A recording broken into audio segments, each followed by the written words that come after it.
Okay, so now we've waited our 10 minutes. As you can sit there and see, it's the hourglass.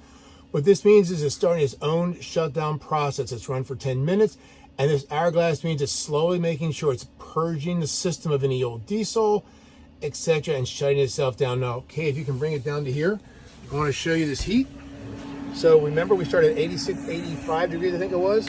And right now, we're at 185 degrees. So clearly, very, very hot air. This is like the furnace you have in your house, right? This is the kind of diesel fuel oil, and it's really being combusted. So go up here again, Kay. I just want you to see that this is going to go.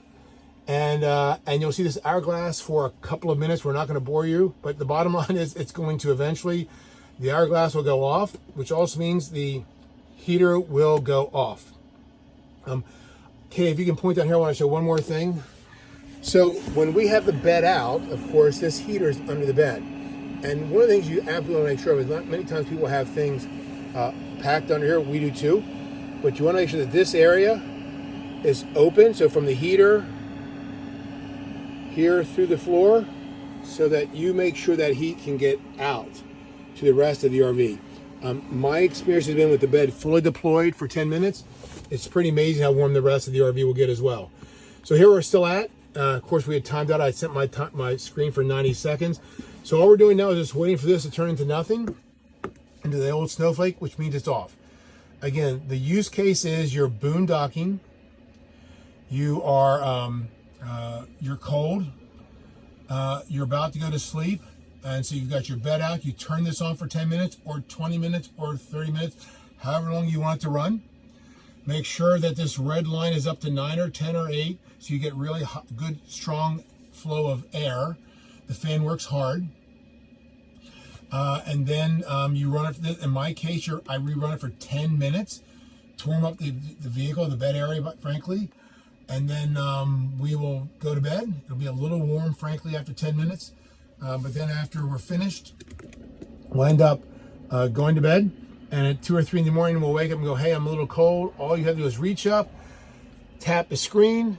The screen will then come up lit, press that snowflake, go back to bed. You've been awake for about 10 seconds. And 2.5 minutes later, you get nice, warm air coming to warm you up again.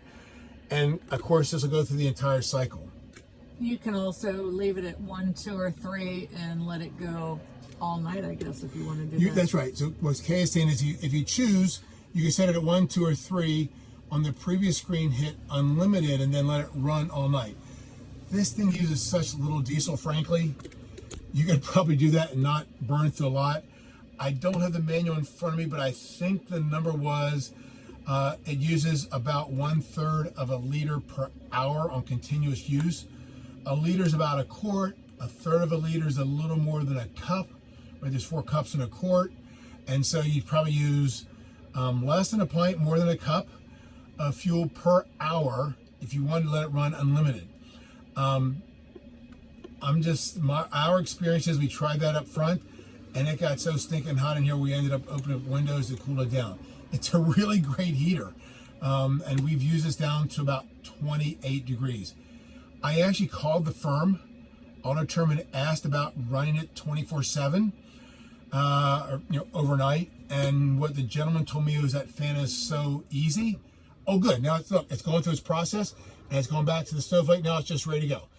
90 seconds later, this screen will go off and then it's in standby mode. And when I wake up at 2 in the morning, I'm going to press that snowflake and it will run again. Going back to my story, I asked the Autoterm people, actually the number 1 tech up in Houston, if I ran this all night, would it run through my batteries? I have 600 amp lithium batteries. I have the Freedom package. He said, no way. The fan does nothing. It's minimal, and he recommended just leaving it run. That's why we tried it that way, and it got so stinking hot in here that we were at the point where we didn't even have our sheets on, and we were just too hot. So the good news is, no matter how cold you get in our experience, you're gonna be warm if you run that heater, and it uses very little fuel.